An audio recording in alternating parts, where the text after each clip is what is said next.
Kumbaya, come here, God. Kumbaya, kumbaya. Using that Israelite mumbo jumbo again. Yeah, calling on their Lord. Let's hush them.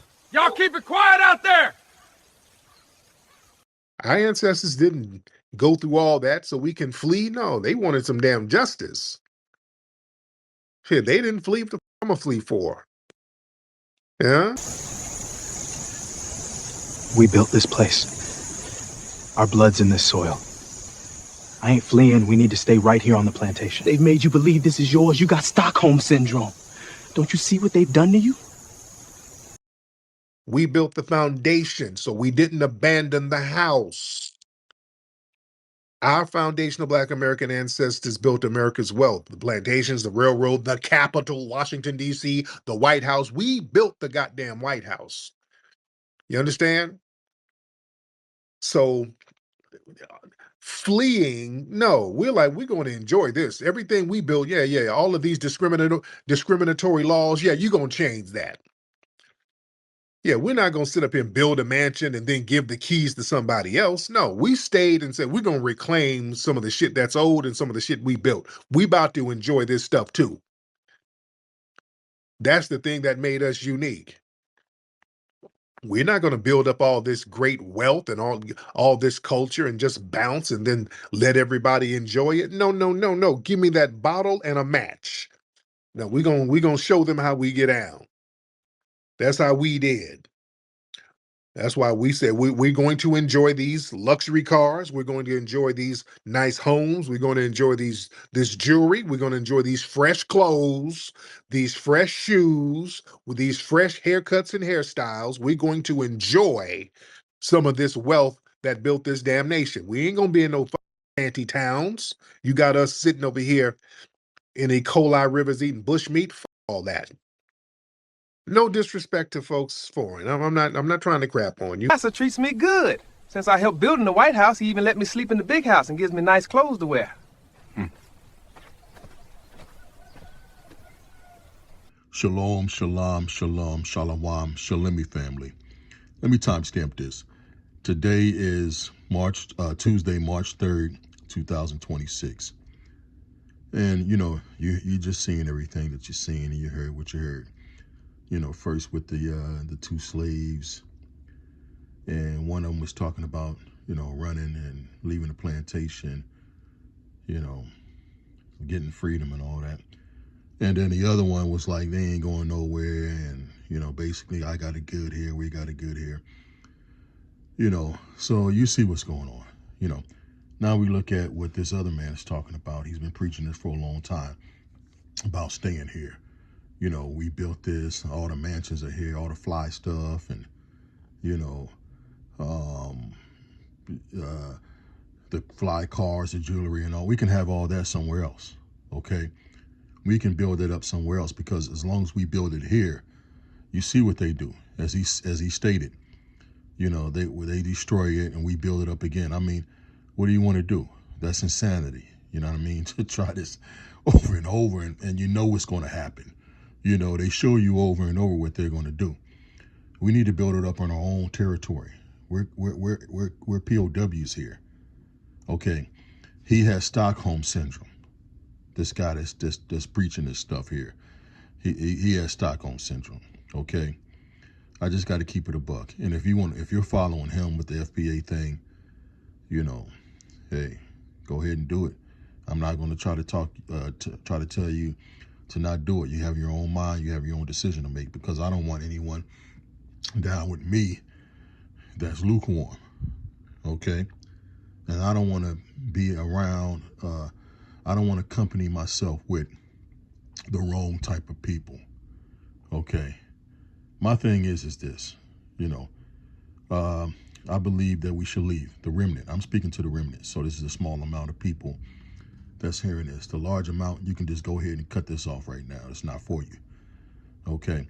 But to my active Israelites, and some of you Israelites would be like, oh no, I'm waiting on Yeshua, Yahweh Shah and all that. But you got to think about this here. The Bible says in Deuteronomy 28, the blessings and the curses and the blessings, that if you live by these rules here, this law, these commandments, I will place you above all nations. If you don't, I will place you below all nations, right? So this is not for the new system when Yahushua comes back in the second coming. It's talking about now, because when Yeshua makes his second return, he's going to put us above everybody regardless, right? So that goes without saying. It's talking about now, us right here on this planet, living by those commandments. It didn't say, well, hey, after Yeshua makes his second coming and you live by the commandments, then I will place you above everyone. It says, period, when you do this, I will place you above all nations. So, like I say, my thing is that we need to, get ourselves together. Oh, we're scattered. We're over here. We're over there. Yeah, well, the remnant. Okay, we still can make a push. And I think the motherland is the best place for us. Israel is actually in Africa. A lot of you Israelites that got self-hate will say, oh, Africa is Hamites. Hamites African. That sounds stupid, because it is stupid. I'll tell you the reason why. Africa is not synonymous with just Ham. Only part of Africa that Ham really, it gives him ownership over in the Bible is Egypt, Libya, and Ethiopia. Okay, when you look at 2nd Esdras and Apocrypha, chapter 13, verse 40 through 45, that's not talking about coming to America. Okay, when it says they went across the narrow passages in the Euphrates River, they crossed the river and then they kept walking. They didn't go into the river and then sail to America. They kept walking, and they was on foot with children and women. So this is what took them a year and a half to get all the way down into uncharted parts of Africa at that time. I would go as far as saying that Africa is mostly Shemites. This is why you have a lot of the mixed Arabs there. Those are Shemites, okay? And then you have the Arabs that are black. They don't really want to show you that, the pure Arabs, but you have Arabs, the original Arabs are just normal black people, and they're Shemites, okay? And I would say the other Shemites that are mostly there are the Israelites. I would say most Israelites are in the continent of Africa. So Africa is mostly Shemite territory. All right. So I'm just saying this to inform you what the real deal is.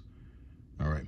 There was a white cat, a racist, a year or two ago or so. I can't exactly remember, but he said black people are not Americans. Okay. I don't know if you remember that. I agree with him. Black people over here are property of America. You got to understand we're in captivity. And if you're talking about we got it great, we built this up and all that, and then he's talking like we're going to force them to do this. And you're going, okay, well then do it then. Nobody has been able to do it. And how are you going to do it? You can't do it. Tell me how you're going to do this. It's not going to be by vote and strike. The white man is not going to stop being racist because you go on a voting strike. It don't work that way. Okay? So he only responds, the only thing he respects is force, physical brute force, brute strength force, Killmonger style. If you can't do that, then what you're saying don't mean nothing. It's meaningless. Okay, so if you're talking about this is our land and all that, and we're gonna do this and we're gonna do that, show me. Do it.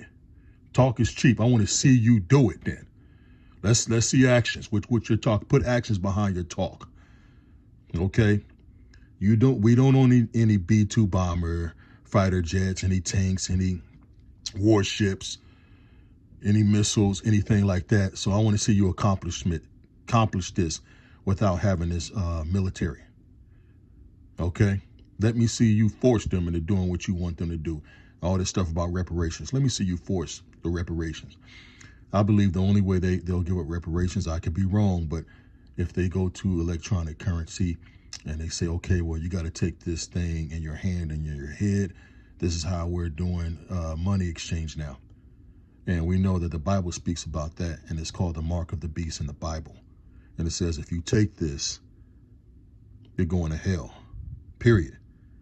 That's it.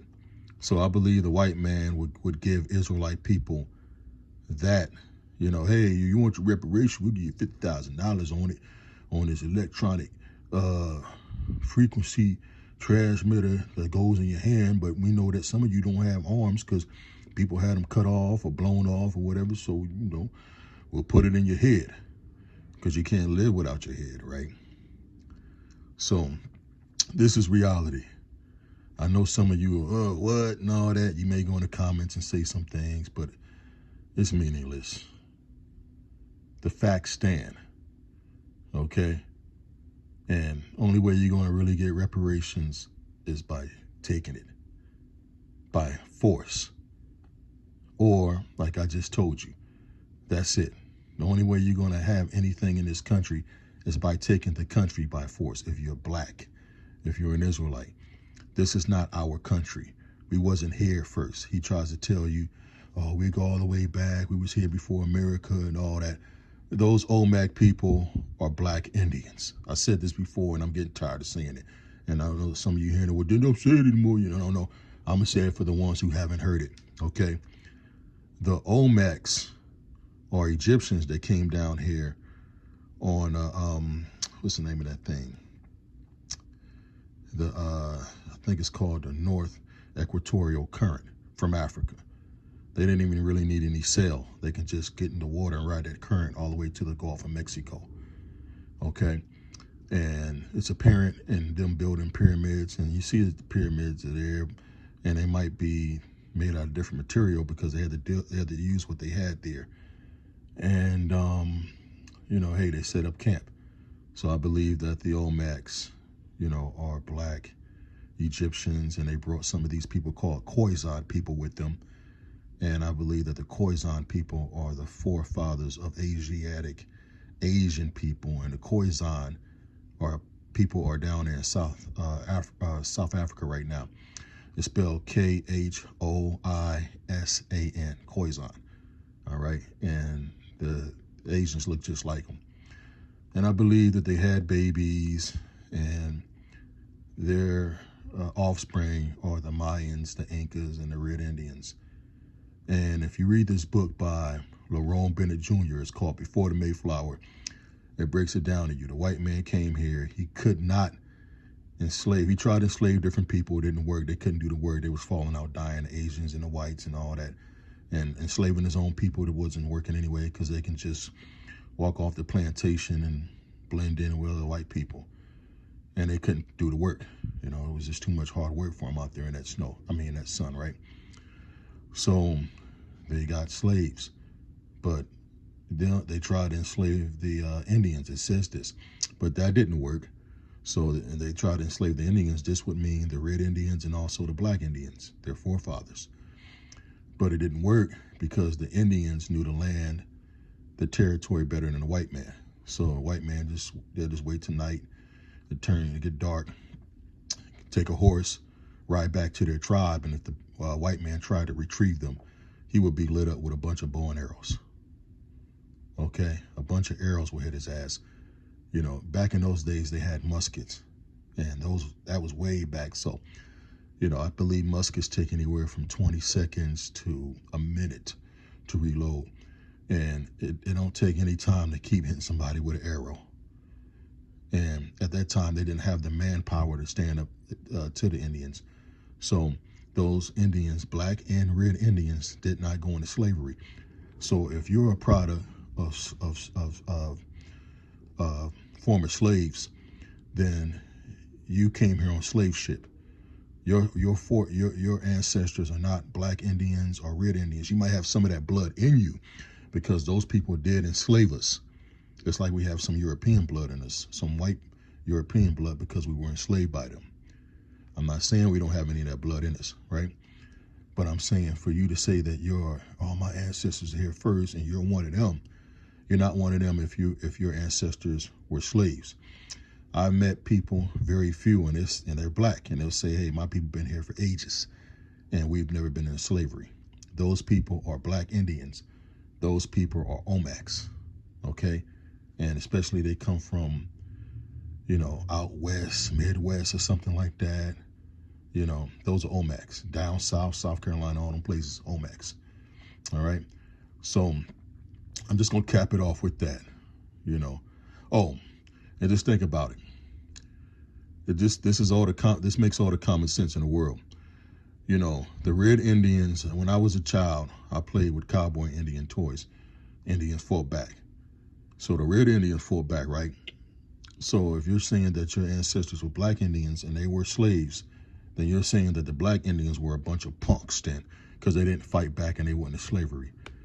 That's what you're saying. Doesn't make any sense. Which is untrue as well. Like I said, black Indians and Red Indians fought back. They wouldn't allow themselves to go into captivity on their own land. Okay? That's why they imported slaves over here from Africa.